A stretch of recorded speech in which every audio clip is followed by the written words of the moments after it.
Well, good afternoon, everyone. We are thrilled to be here to talk with you today. This is an opportunity for us to, I think, build on a little bit of what we just heard from Seth as he was describing the state of the industry and where we're at as the communities of the people that we serve. And I think that this section is really meant to be an opportunity to look forward, because amidst all of the challenges, all of the complexities that continue to develop that we all experience every day, there's significant opportunity to continue to meet the needs of the silver tsunami, as he was mentioning, and also I think really frame the way that we look to the future in looking back at our mission, vision, and values. And so that's really how we've broken down our presentation today. As I said, my name's Dustin Julius. I'll just give you a quick bio and then I'll have John introduce himself a little bit more as well. I've been with the firm for about 12 years. As a partner, I had the opportunity to really extend a lot of the architectural design work that formed the previous part of my career and have the opportunity to continue to work with communities to realize their vision. And so as part of that process, I think understanding really the purpose behind what it is we do is the part that is so exciting to us as we pave the path ahead. Thank you. Can you hear me? Is this working? No? That's just for the... Oh, okay. All right. My name is John Houck. I am a senior project architect with RLPS. I've been with the firm about 15 years now. Graduate of Drexel University in Philly. Have had a broad experience of project types in my career, but in my time at RLPS, I've worked on many senior living communities. I've worked with many of your organizations over the years. And an interesting fact, which I'll talk about a little bit in the presentation, I was actually the project architect for the project here at Lancaster Country Club as well. So that's me. Awesome. Thank you, John. So we've structured today really around 8 keys. And this is meant to be a sort of a snapshot on some of the experiences that we've had over the last couple of years working with communities to figure out why their growth potential or what the reason behind their growth really is. And so as we look to each of these opportunities, we really want to talk specifically about the purpose, the meaning behind the evolution of each of these campuses. And I think that the goal is to just tell the story, right? And I think that through this master planning process that we'll go into for each of these campuses, we'll do a little bit of that. So I'm going to start us actually up in Connecticut with a community called Doncaster. This is a community that was founded by a group of residents, and I think that that's part of what makes it a unique campus. And we go through this process of master planning, and we break it down really into 3 phases. But at the end of the day, it's really about asking the right questions to the right people at the right time. And so that breaks us into this structure, which really is, the initial discovery phase is what's absolutely critical in understanding the foundation of the why. For this campus in particular, it really did have to do with their legacy roots, but the opportunity to continue to expand their vision.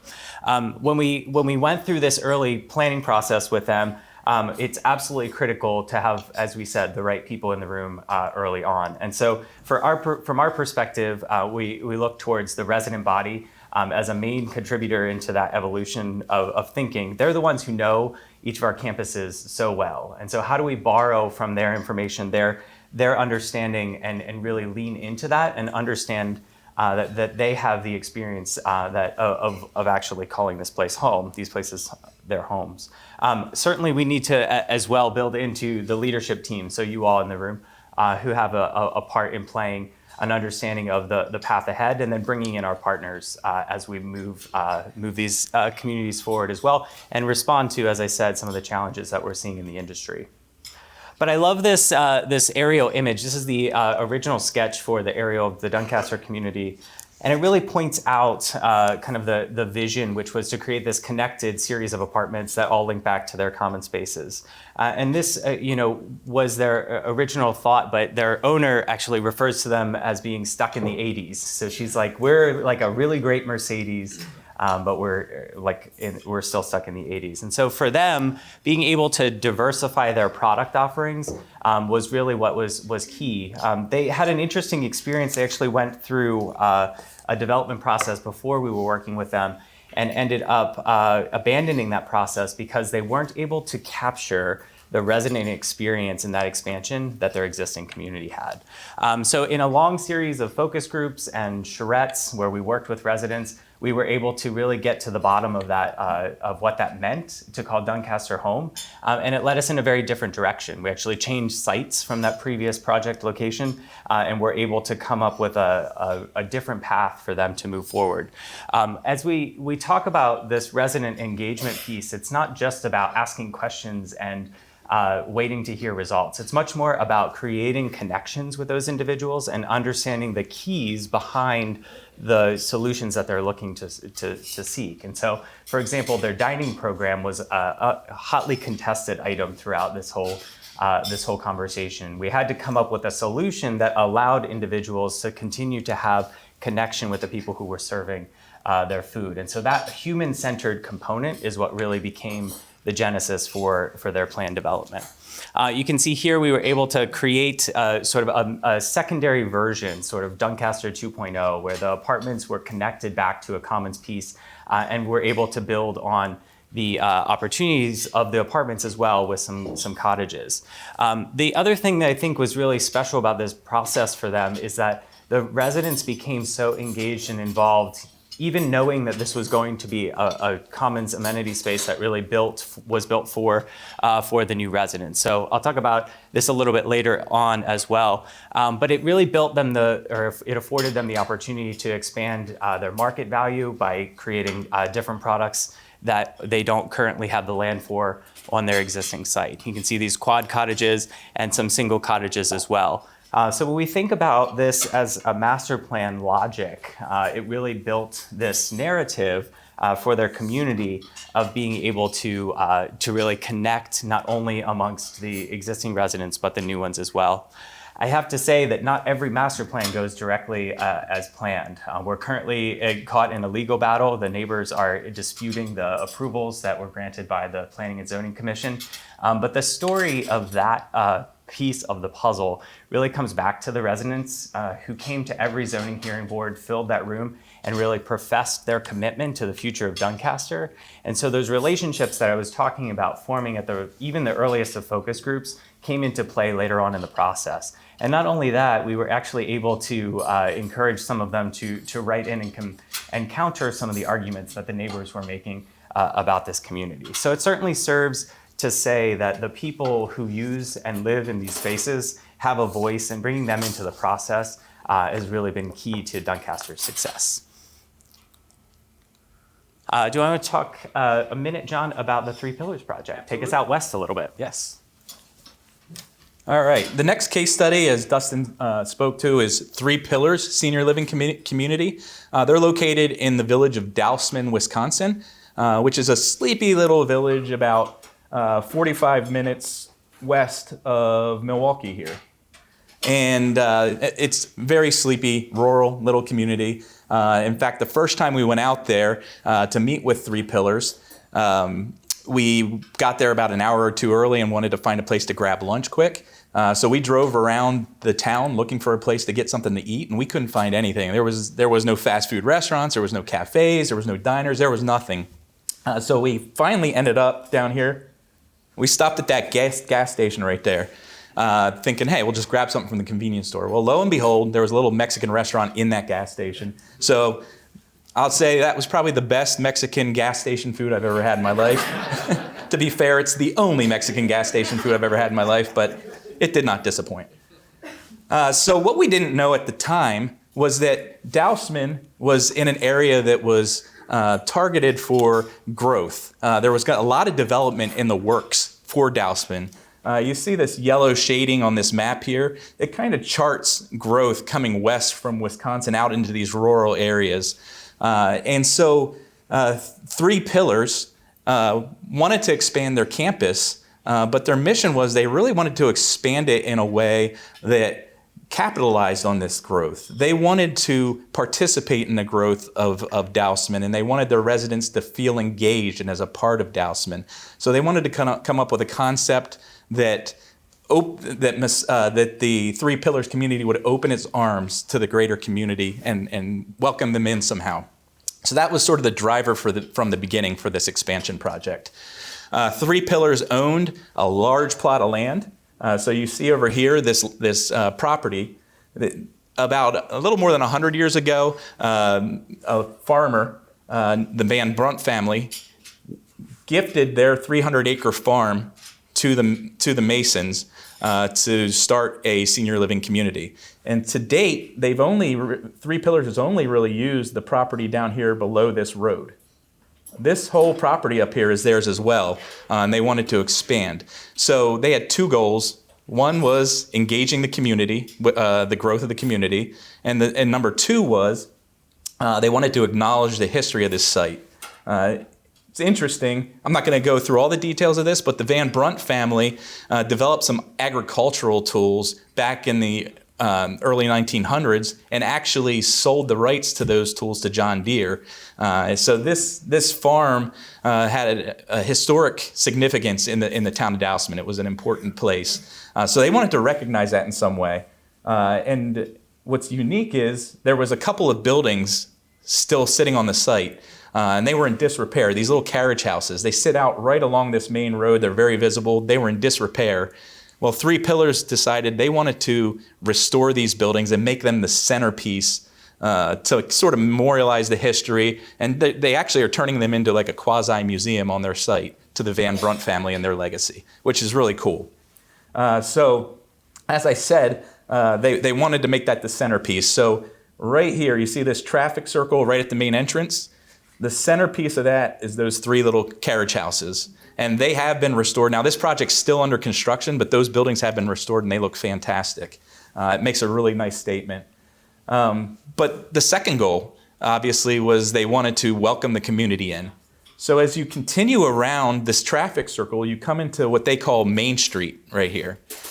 So they have lots of cottage products out here that are slated to happen. A future phase, they're going to be doing a high care center out here. But right here, you see this called the Green. This lawn area is called the Green. So their vision is that this is going to be a place where they can hold farmers markets, art shows, craft shows, festivals, different things, not just for the residents of Three Pillars, but for the greater community as well, as a way to welcome them in. And you'll notice that Green is flanked by these two large apartment buildings. Those are independent living apartment buildings. The upper floors will all have apartments for Three Pillars residents. But the ground floor of those buildings is going to have lots of active amenity spaces that are meant to activate this streetscape. Things like a restaurant, a bar, fitness areas, salon and spa, movie theater, performing arts hall, maker space, a country store I think is in there. So they really want to try and liven and activate this streetscape and have it be something that's not just for Three Pillars, but for the greater Dowsman community as it grows as well. And one other thing that you don't see on here, because this site plan that we're looking at, this is an early site plan before this occurred, but there's now a public road that comes off of here that's going to connect the Sunset Drive down here to Summit Boulevard up here. And it comes around along this river right here. So the Bark River is important to their campus. You can see the existing campus down here. It runs right through the heart of that campus. It's a really picturesque little river. So this road, they're actually designing a linear park along this road that's going to have pickleball courts in it. And it's also going to provide access to the river for recreational activities like fishing, kayaking, those sorts of things. And again, it's not intended only for their residents. This is open to the public. So I think this is a really unique example of a project where their strategic vision to welcome the community in and engage with the community, I think they are executing this well. Like I said, it's still under construction. The verdict's still out, but within a year or two here, we'll see how it shakes out. These are just a couple renderings showing how that center Main Street area is meant to look and be activated. You can see the three carriage houses down there, and then just a couple of renderings showing what the finished product's going to look like. This is the restaurant component, the performing arts hall, and just some inspirational images that we use for the maker space and the spa. And last for this project is this is just an aerial photograph showing the construction. when they were moving dirt early on. You can see just how big of a footprint this is. This project is more than doubling the size of their existing campus. So that's that's 3 pillars, and now Dustin's going to talk to Piper Shores. Yeah, thanks, John. I think the 3 pillars is also an example of a community where they don't seek to only receive services from the surrounding community, but they have made it their mission to really provide that opportunity to engage residents on campus and really at a totally different level open up their boundary. So what a great way of really looking at growth. The other project we wanted to touch on is taking us back up into New England to a community called Piper Shores. They're actually the only life plan community in the state of Maine, and they had a similar situation to what a lot of communities are dealing with, is that they're running out of land, and so the opportunity to look at a satellite became one that their community was investigating. So you can see here on the left-hand side, absolutely stunning campus called Oceanside, where they have their full continuum of care. And it really is a beautiful space, except for the fact that it is maxed out in its density on that side of their campus. However, they were able to acquire the parcel that you see here listed as the Meadows and really expand this destination experience for the next wave of residents of Piper Shores. We really felt like during the early phases, the one challenge that kept coming up in everyone's minds, specifically in the residents, is this notion of the us and them that comes into play when you have multiple campuses, each with their own different identity. And so we developed this mantra with the team, which was really centralized around the idea that it's one campus, it's 2 campuses that are all part of one community. And so the residents bought into this philosophy early on and really helped to build that narrative throughout the design process. And as we'll hear in a moment today, they're continuing to live that experience moving forward. But in the master planning phase, we had a couple opportunities that really presented themselves in an exciting way. From an intergenerational standpoint, there's a camp just beyond this parcel, Camp Ketcha, as you see in the upper right-hand corner, really posed an opportunity to connect some of the walking trails. And there's volunteering opportunities for some of the residents there as well. But one of the challenges that we ran up against is that this beautiful wooded site and the meadow that it included had a few furry friends that we weren't able to move out of that area. So as a give back not only to that ecological need, we were also able to create a conserved area on the back parcel of the site. And in doing so, we were able to build a little bit taller for their Central Commons building. And so that experience, the building that you see on the upper right-hand side, it became an exemplification of this idea of creating complementary programmatic spaces. And so when we were thinking early with the team, it was very strategic to figure out what are the program spaces that we have on our campus that we want the New Meadows residents to come back to Oceanside for, and what are the new spaces that we can provide to them to really give a diverse experience. And so that looked like different, obviously, living styles for new residents, but it also looked like theater space, so they could host movie nights and really entice, again, those Oceanside residents back to the Meadows. And the one interesting thing, I think we talk about industry trends, and certainly reducing the quantity of formal dining has been a trend for a long time, but we do find that in New England, there's still a large group of residents who still enjoy that more formal experience, much like we had for lunch today on white tablecloths with nice napkins. And so being able to create a secondary location with that more casual experience, that cafe dining experience, the Wildflower Cafe, really does spill out for them right onto the meadow and creates a destination. And so being able to schedule that with those residents has been a true success for Piper Shores. One of the other things that was certainly central and core was building off of a wellness mindset, and not just a fitness mindset, intentionally a wellness mindset, and one that really built on those exterior connections to nature through the trails that I mentioned earlier, but also creating those fitness spaces for activities inside the building as well, and being able to seamlessly connect between the two. In addition, there were some strategic partnerships. They partnered with University of New England for their clinic space, and being able to provide that as a service as well was something that complemented their existing care offerings on the Oceanside campus, and has allowed them to really preserve the independence of their new residents. And when we think about this as a process, I mean, certainly there were several successes of the campus, but their growth strategy was really what drove those successes. So being able to bring the residents in early on in the process and being transparent with them, having the hard conversation about the disruption that's going to happen, but the excitement as well of getting those new spaces brought online was really the spirit of their conversation. As I mentioned earlier, this notion of the us and them philosophy was certainly one that came up, and the concern, as they stated it, was that we're afraid that those people are going to come over to our house, and it just sort of really strikes you when you think about that sort of like exclusive nature and how we come into a conversation that's so complex in that nature and so personal in nature, and have to work to break down those barriers. But I'm happy to report that has been the case, that they've been able to create one unified community, and really the residents have been able to build on each other. One actually said in a presentation I heard them giving the other day that he felt like the first day was like walking on as a freshman to a college campus.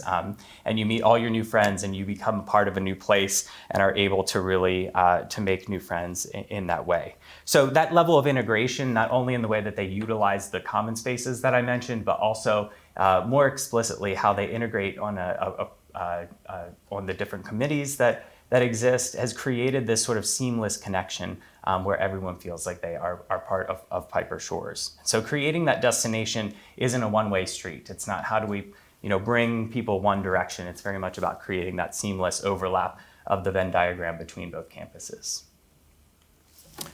John, do you want to talk a little bit about our project down in Maryland?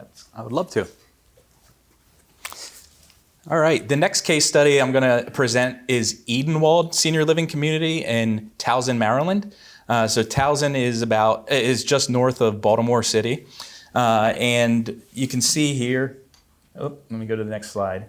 What we want to talk about here is how they integrated lifelong learning and into their project. So what you see right here in this lower image, this property down here is Edenwald. That's their campus. Just north of them, right here, the direct neighbor is Goucher College, which is a small liberal arts college in Towson.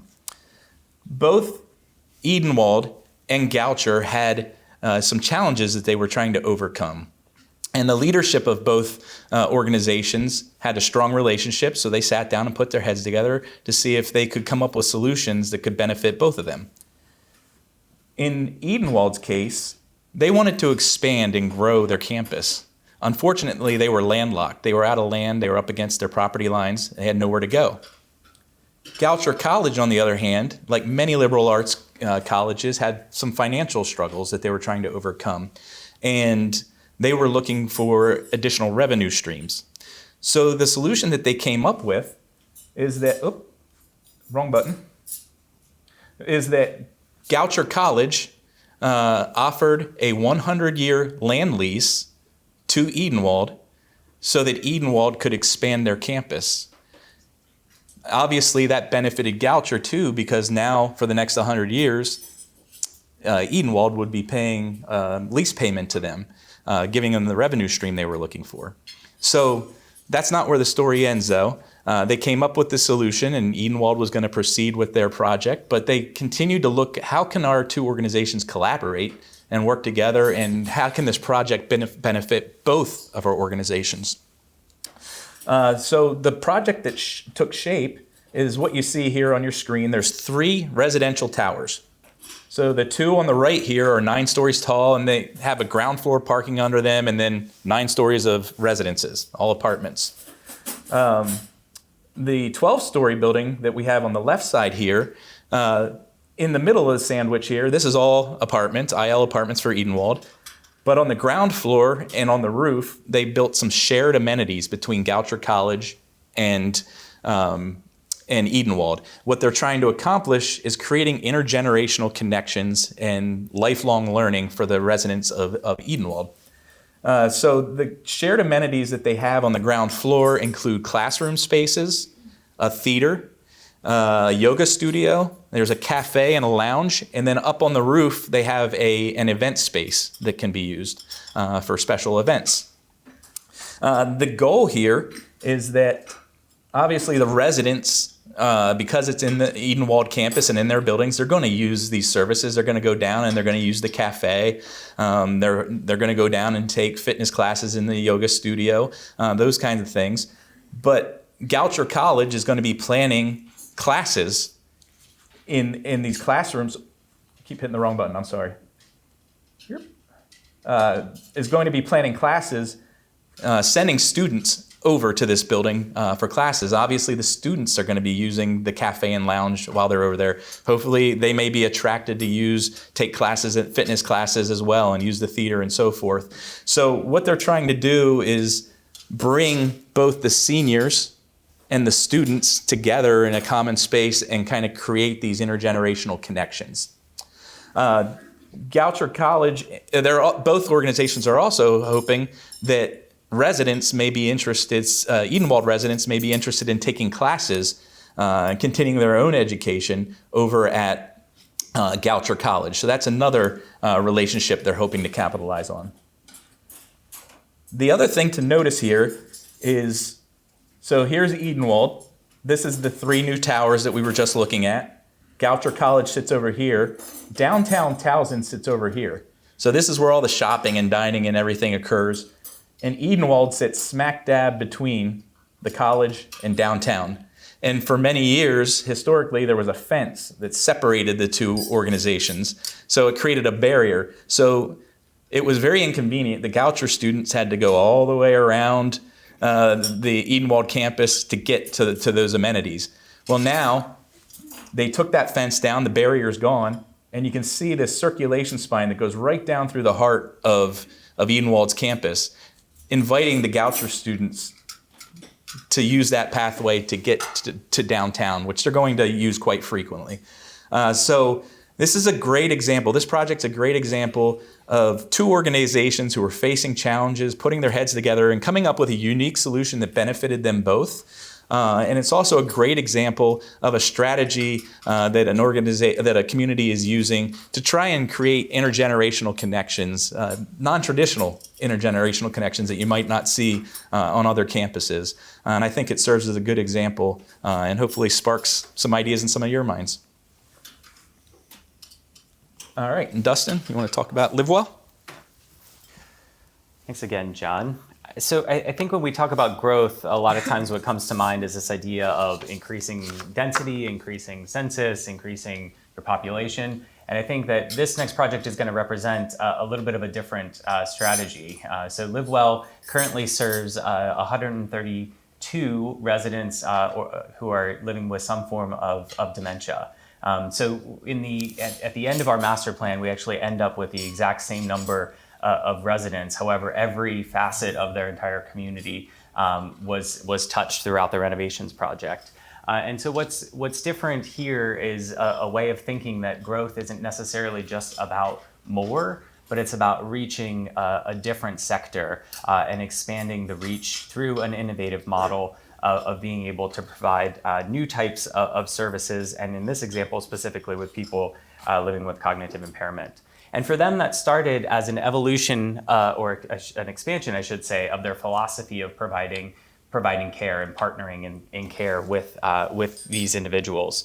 When we came to first meet with the organization, they were really providing both skilled and assisted living memory support. And in that initial process for them over many years, their staff very much outgrew the architecture that they were operating in. So it became very clear to us early on that the level of programming and the level of care partnering that was happening here was far above and beyond that which the architecture could support. And it came clear to us as well that they were looking for a new model of preserving the independence that these individuals have and really flipping the script of understanding one's diagnosis and not looking at them for the disabilities that it presents, but instead focusing their care on the opportunities and the abilities that they continue to have. And so what you see on the screen here is a model that we worked with them to develop. We call it independent living memory care. This memory concept, though, is still based in an assisted living code designation. So it's licensed as assisted living. However, it operates with a level of autonomy that makes it much more independent. And so through this process, we really made it a goal and objective to not settle for any of the, any aspect of this project that would make it look like an assisted living environment. And so it became a game, really, of understanding the codes deeply enough to really push ahead this to feel very much and be authentically home and not just home-like in that way.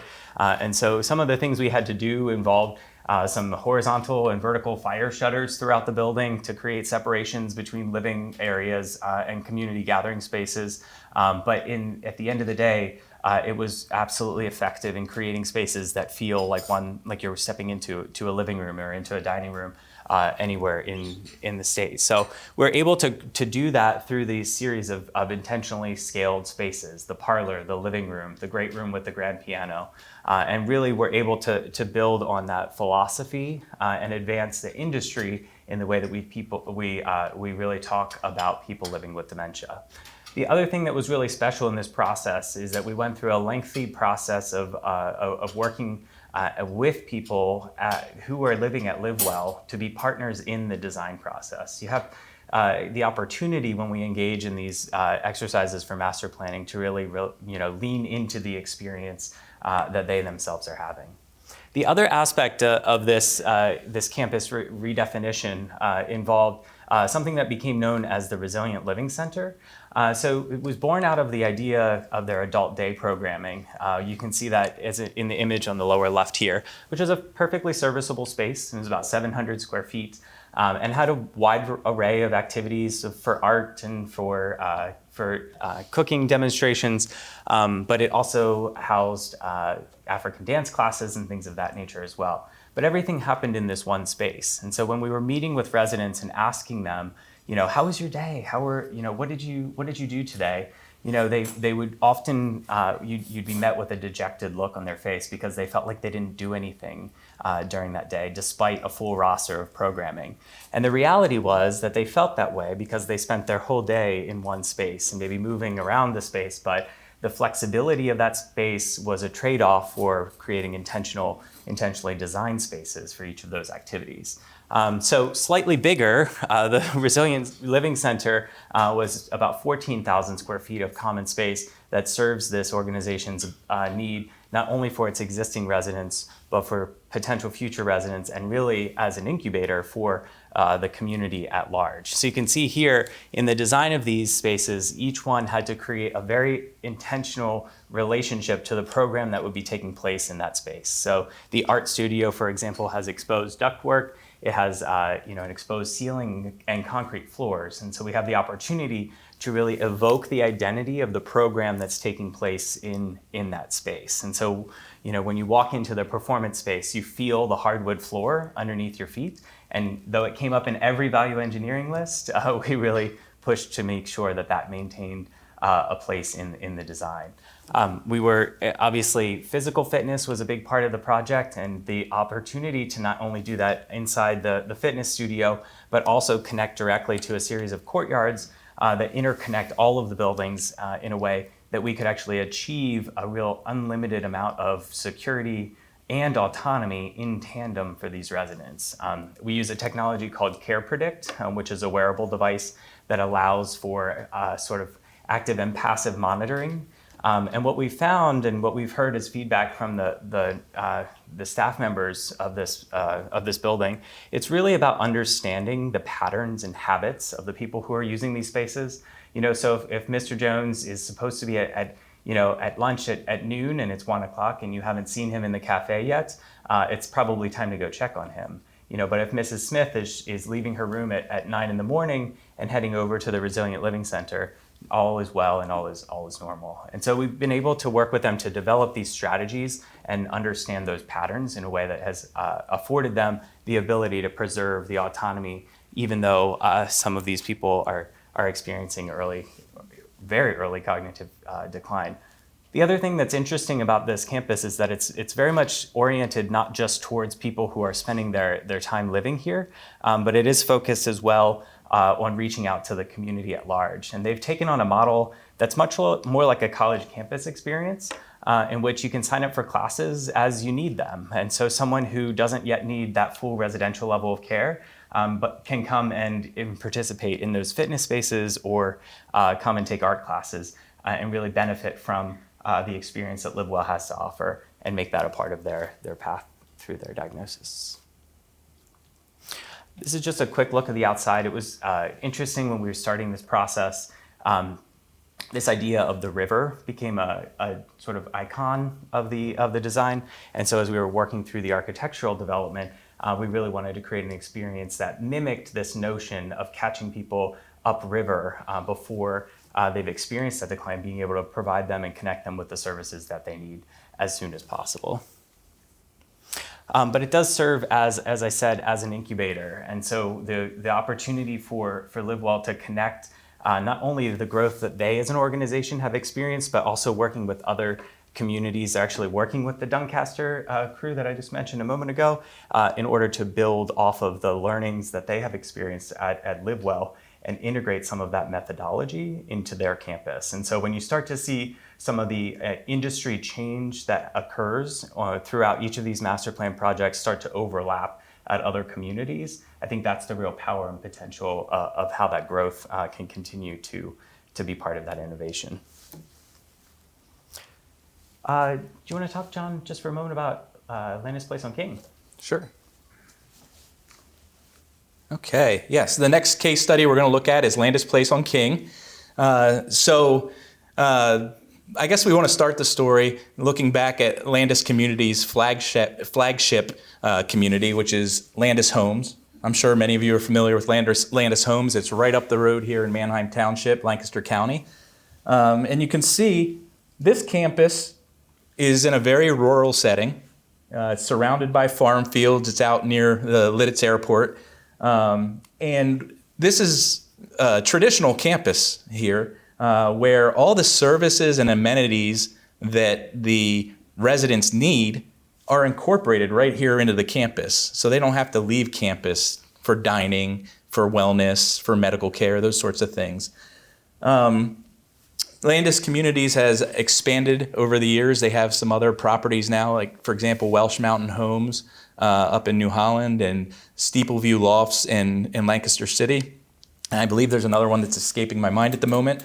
But they approached us a couple of years ago that they wanted to expand with another property, and they had a unique vision for this property to be an urban community. So Landis Place on King evolved from that, and what they hoped to do, what their goal was to create an independent living apartment building in downtown Lancaster City to attract a vibrant, socially engaged resident. And what they hoped to do was to leverage the amenities and the services that already exist in downtown Lancaster so that their residents can take part in those and participate in those. For example, this property, Landis Place on King, is right downtown. It's only a couple block walk to an eclectic mix of dining options. Gallery Row, where all the art studios are, is just a block or two away. Fulton Opera House is right up the road. Central Market's right there. In fact, in this image right here, directly next door, just steps away from their main entrance, is a grocery store. So they were hoping to attract residents that would be interested in this style of living. And the product that was born out of that planning was this apartment building, which is a 79-unit apartment building. And they were able to streamline the design to the point that they didn't have to plan or incorporate or dedicate any capital to putting amenities in this building. They could focus on just doing the residential aspect really well. There are some amenities in here. There's the rooftop terrace and party room. Keep hitting that wrong button. Right there. And there's also, I believe, like a small fitness room in this building as well, like a hotel-style fitness room. But for the most part, they're dependent on the community to provide those services and amenities that the residents need. It's also a very picturesque setting. From this rooftop terrace and from some of the upper level apartments, you really get this panoramic view of the city. Looking down here from the terrace, you can see the Grist building and the Hotel and Convention Center. If you look out other angles, you can see all the rooftops of the houses, all the church steeples across the city. It's just a very, very cool setting. Interesting story is my wife and I live just on the outskirts of Lancaster City, and we go downtown all the time for dinner. And we happened to be down there one night strolling around in Gallery Row and saw the new Lancaster Pie and Coffee shop. So we thought we'd stop in. I'm a sucker for pie.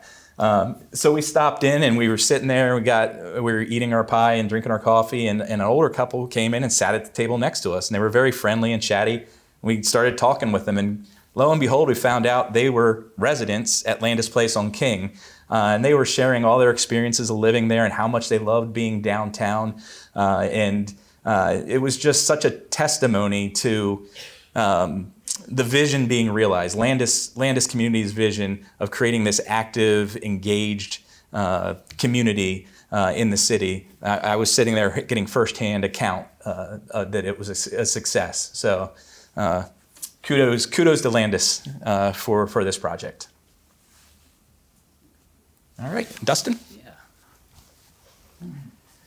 So, and I think the Landis community is also a great example as well of being creative with the financial structure that they were able to utilize in order to make that project a success. So being able to broaden their market base has been really key.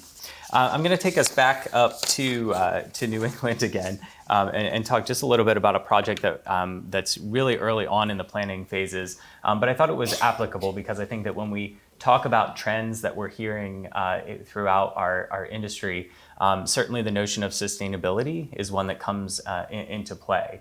And I think that it's probably one that's most difficult for our campuses to achieve because of the age of a lot of the structures that exist. That legacy, that history, obviously affords that value, but I think it also provides that challenge of meeting some of the goals in order to achieve really sustainability in their future.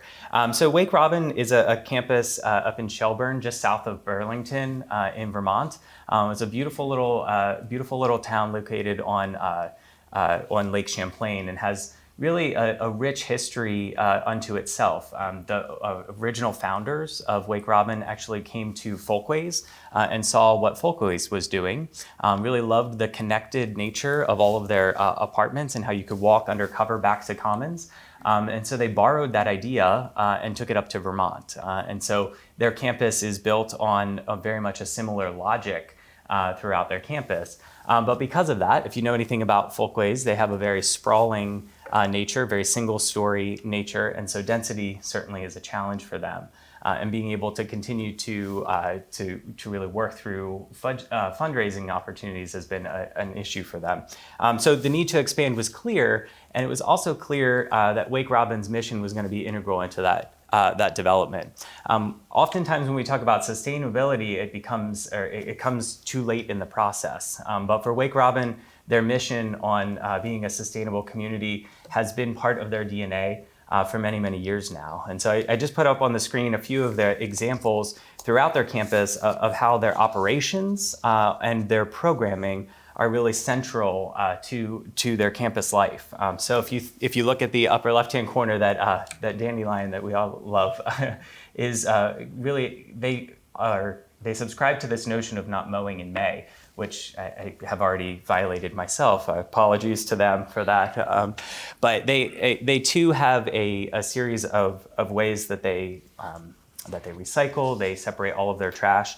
They use some new technologies for some of their other centers functions as well. They use ozone washing machines, which was new to me. I hadn't had a lot of experience with that, but it lowers the energy consumption needs as well as uses less chemicals as part of that process. They are innovative in the way that they engage their staff in this process. They offer actually dollars back to individuals who carpool to work together. And so they have these consortiums of staff who really spend their commutes with one another. And so they can park their carbon, as Wake Robin likes to say. Their whole fleet of campus vehicles are all electric, and they have charging throughout their campus as well. But I think the other thing that's really beautiful is that they engage their residents, and the residents are not only completely bought in, but also advocates in how sustainability is part of their operation. So certainly the way that the biodigesters that you saw in the lower right-hand corner create some of the compost that the residents are using in their resident gardens creates a really cyclical, full circle nature to something that would otherwise be waste on their campus.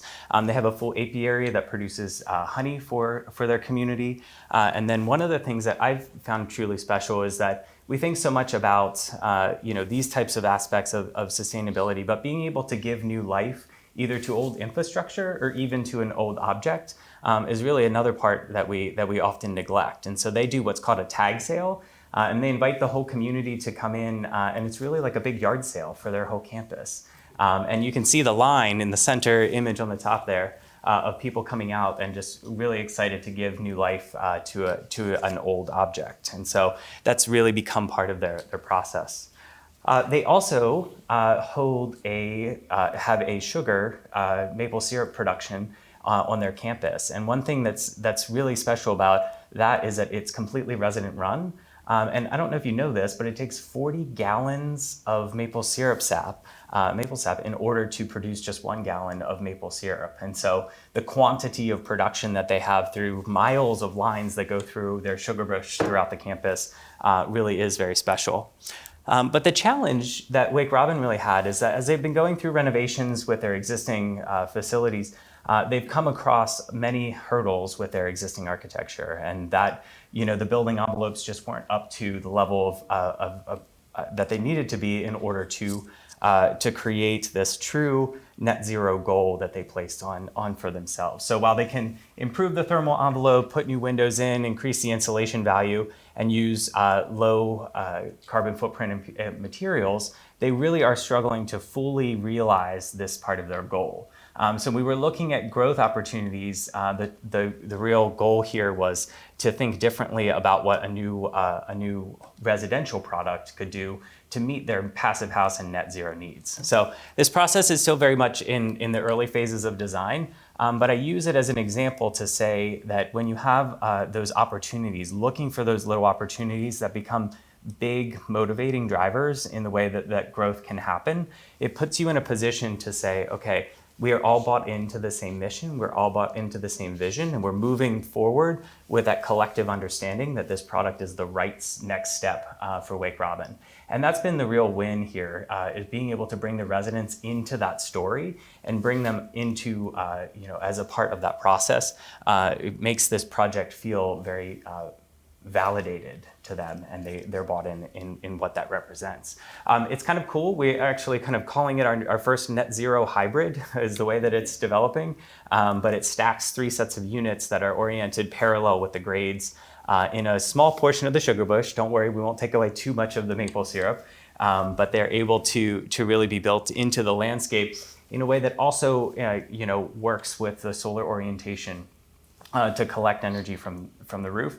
And we ran into some code issues early on with the abilities to do electric vehicle charging in the garages. And so we're being creative about how we orient the stair towers and the elevators to actually create additional separation from those vehicle charging, as I'm sure you are aware of the concerns. But it creates that additional separation as well as gives us an opportunity to enhance that building envelope. So Wake Robin is very much at the forefront of understanding that everything we build has to be intentional, it has to be purposeful, and it has to be part of the values that really are critically a part of who they are. All right, John, last one. You want to talk about this building that we're in right now? I will. All right. This is my last example here. Before I start, I just want to thank my new friends at Table 8 for not heckling me like you threatened to do. Appreciate that. So I know this is a senior living forum, but I thought it was relevant to talk about Lancaster Country Club project, and I think there's a lot of lessons in this project that we can glean. So start the conversation. We started meeting with Lancaster Country Club 2019, I believe, for their new project. They were calling it a defining moment. The club at the time had an aging membership. The membership was a bit in decline, and so their main priority was how can we grow the membership? How can we attract young families and kind of bring the average age of our club down? At the same time, another main priority of this, as many of you know, last summer, the 2024 U.S. Women's Golf Tournament was hosted here. So they wanted to get their facilities up to speed and ready for that, for the big crowds that were coming for that, for hosting the golfers themselves, for the national TV audience that was going to be seeing it. So those were sort of the two main goals. How can we increase our membership and attract new, younger families? And how can we prepare ourselves for this big event that we're going to be hosting in 2024? The project that shaped out of that, you see that on your screen here, had several different components, 6 main components. First, there was modifications to the entry and traffic improvements along New Holland Pike, obviously to be able to accommodate all the traffic coming in for the event. Second, they had the paddle tennis group, very active community here at Lancaster Country Club. And I don't know if you know, but paddle tennis is played in the winter. This is a winter sport. So they actually have heated courts down there. They're heated from underneath to keep like ice and snow off of them. They play in the winter months. Well, obviously, when your group's out there playing and you're not playing, you don't want to be sitting on a bench waiting your turn in the outside. So this is really, it's a warming hut. It's just a little structure, like a little living room, has a fireplace in it. They actually have a kegerator in there so you can get a beer between rounds. It's a pretty cool little building.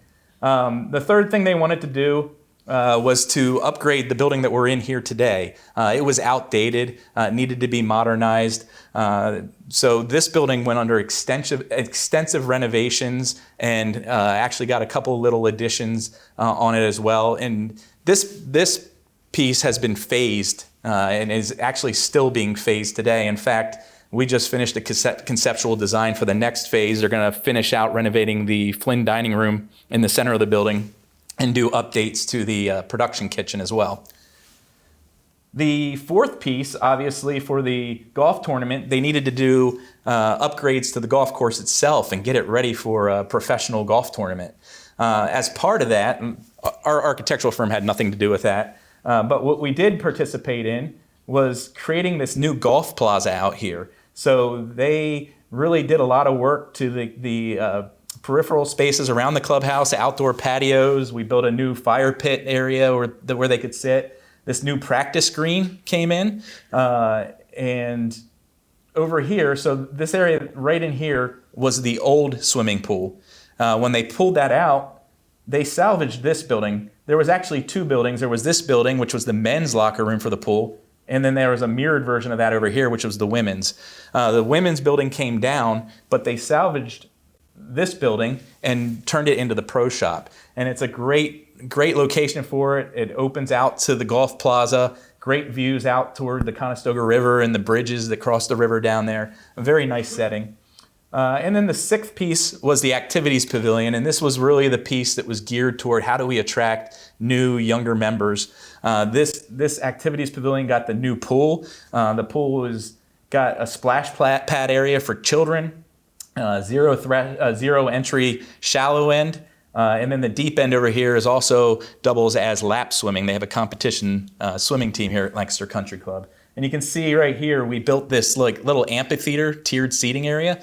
So when during pool season, they have lots of chase lounges set up there, and it's like a more remote area where if you wanted to sunbathe and bathe in a little more privacy, you can go up there. But when competition swimming events are occurring, it serves as like stadium seating. People can sit there and root on their loved ones. They also have a snack bar over here in this little building, and then the activities pavilion itself has a bar in it, and in that bar area they have 3 golf simulators. Those can be used for golf lessons, but there's a variety of games that can be played on those things, and the kids love it. They have like little toy rifles. They can play big buck hunter or duck hunt type games. You can kick field goals. They have footballs. You can throw passes, hockey sticks. You can play hockey. The kids love it, and also like Super Bowl parties. Those can serve as big giant screens to watch Super Bowl party events.